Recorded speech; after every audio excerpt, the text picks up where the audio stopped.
Pisa Bana नै लाबो थाबायबाय मेलायाव दिन्थिहैथारनोसै इसोरखौहाय सेन्देल ला बेनो नै लोगोफोर फाइनालि इन माय हेन्ड आखायाव फैबाय नै येस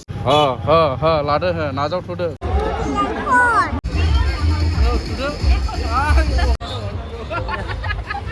खुलुमबाय लोगोफोर दे नोंबो खुलुमबाय लोगोफोर थोस्लाम जायो 1 2 3 जों मै थाङोमोनलाय बिजिनि बिजिनियाव मा जादों मिया नों मा गाखोयो गिदिङा लोगोफोर अब्ला जों न'निफ्राय ओंखारबाय जों मोननै फेमिलि थांगोन आंनि फेमिलि ओमफ्राय फंबाय सोमखोरनि फेमिलि बिजिनियाव एक्चुअली मोनसे गोनांथार खामानि दङ ओमफ्राय बेजों लोगोसे मेलाबो जाबाय थानायखाय फेमिलिखौ एसे बेरायहोथिंनानै लाबोनो नागिरदों आरो नंगौ बिदि आरो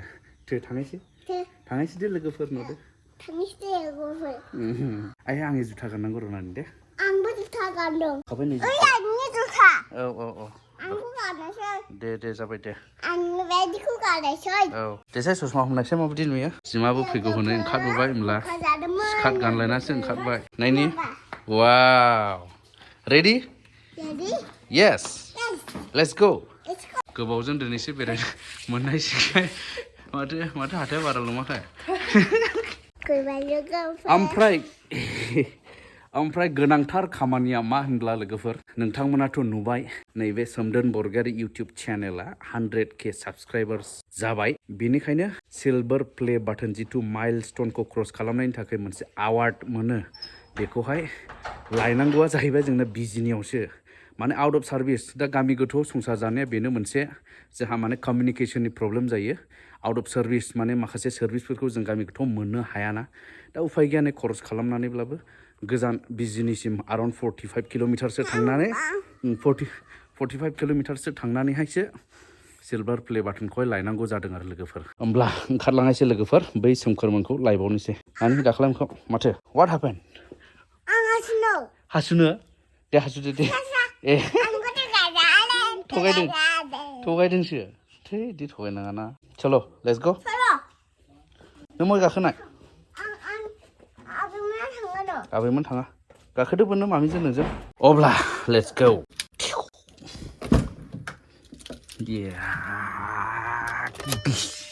उनावहाय गाखोबाय बिमाजों नानिजों हाय होनहरदोरा बिमा एसे बिमायाबो मामिखौबो होननो थिन अब्ला जोङो बै सोमखोर फंबायनि फेमिलिखौ थिखांहैग्रोनोसै बिसिनि न'आव थांग्रोनि ससे थांनानै मोनहैगोन गोबावनि उनाव फेमिलि ब्लग आयं आफु फैबाय नै सोमखोरनि फेमिलिखौ वेलकाम खालामग्रोदो आयं बिहान दे मिनि दे खेबसे दे मिनि दे बै आयं गेदेर नैबे आयं गोरलै सनिया ओमफ्राय बिहान दे हाबदो दे आयंमोन दे हाबदो दे अब्ला दैखांफैबाय सोमखोर फंबायनि फेमिलिखौबो है चलो बेलाय नै ओरै ज'नो आयं थांग्रो दिनि फेमिलि टाइम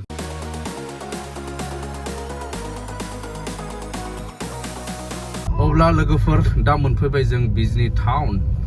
ओमफ्राय फैयै एसे खोमसिहां जाफैबाय नै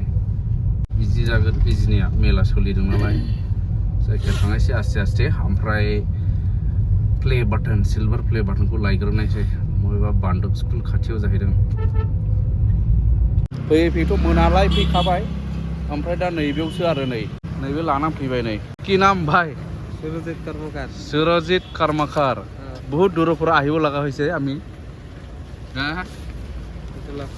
सार्भिस नाय ना এতিয়া नुखुलिम पिছত खुलिम बेनो नै लोगोफोर फाइनालि इन माय हेन्ड आखायाव फैबाय नै येस लादो नाजावथ'दो खेवथ'नो नाङा दे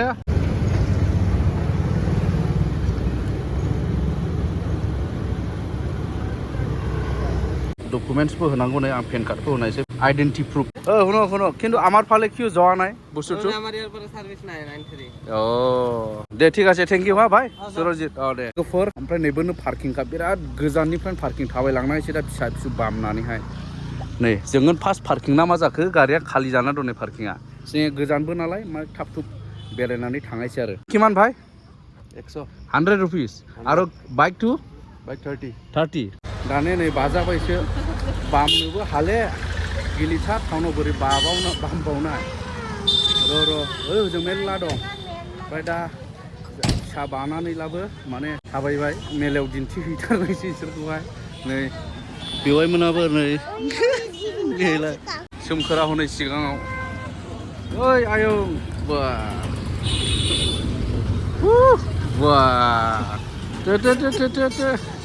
टाउन गेजेर मोनफैबाय सामानवे हटेल एन्ड रेस्टुरेन्ट बाव हाबनो नाजाबाय जोङो एसे जाना लाग्रोनोसै जों फैबाय बाव सामानवे हटेल एन्ड रेस्टुरेन्ट र' दा लागोन जाग्रोनोसै दे ओंखाम उखैबाय दा जानो मा गोजौआव गाखोलायनांगौ नोंसिना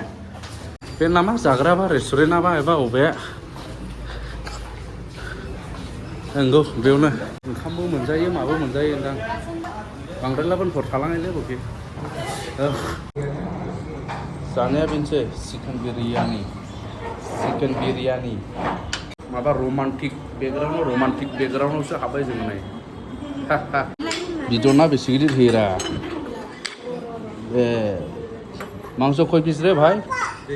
2 पिस नै बिदर एसे गिदिर गिदिरानो नै ओमफ्राय नैबे जाहैबाय दाउदै खावसे आदसा दाउदै खावसे नङा मोनसे ए गाज्रि ना गोथाव दा बेयो बेवाइफ्रालाय मोजां मोनखादों दा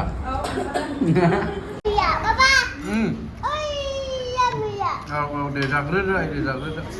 गोथाव मोनदों मोनाखै नोंलाय ए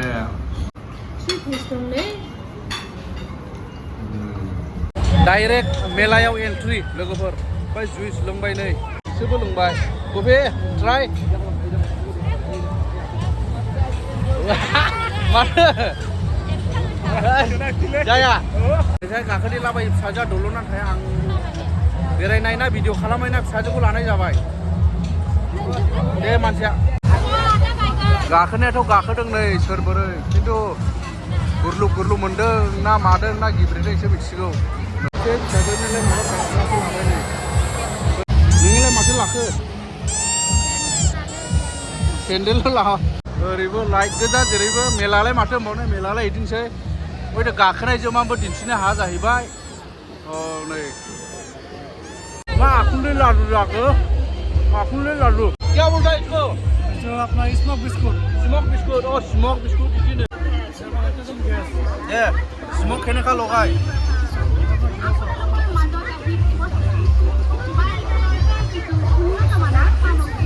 ओ इधर दे स्मोक हो पानी दिया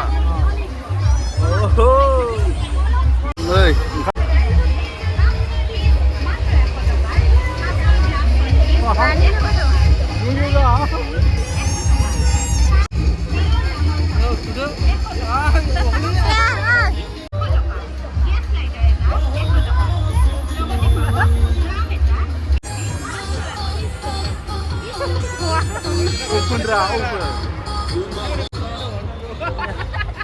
मा लाखो नानि मा लादों आइफन वा आइफन बाव जाहैदों दानि हाबफैलायबाय लेजिस पिज्जा डिजनियाव ओमफ्राय जानो थोआखैनो ओंखायनो एसे दानो पिज्जा जाबावनायसै आरो आयंनिबो ससमा बायदोंमोन नै बोरै जाखो वा बिदि ओमफ्राय नै फिसाजोनिबो बिदि वाव नेदों ना माथो नै ओरै थफ्ला थफ्लि एसे फैबाय नै बेवायाबो मा लाबोखो ना माखो दा सौफैबाय नै जोङो पिज्जाया मामोनलाय बे बाटार चिकेन बाटार चिकेन माबायदि गफि फिसा बालायना माबायदि मोनदों मोदै फिसा थांगो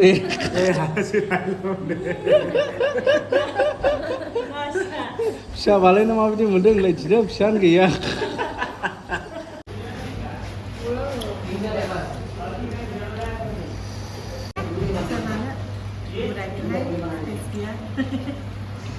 मा फिसा नेनांदों नै बिसोरो बखालि रासि नानिया गोथाव माबायदि होनो गोथावला थाबायै बोनानै मेंग्लिफैजोब्बाय लोगोफोर बेरायनायलाय बेरायबाय बांद्राय खेमाखिसै ओमफ्राय जों ओंखारफिनबाय थाङोहाय आयु 8:56 9थाखौनो हमदो दा 9थासोआवसो जों ओंखारफिननायसै नै 2 घन्टानि लामा होमब्ला 11थासोआवसो न'आव मोनहैसिगोन होमब्ला बिदायसै लोगोफोर लेट्स ग' भिडिअखौ बेयाव फोजोबबाय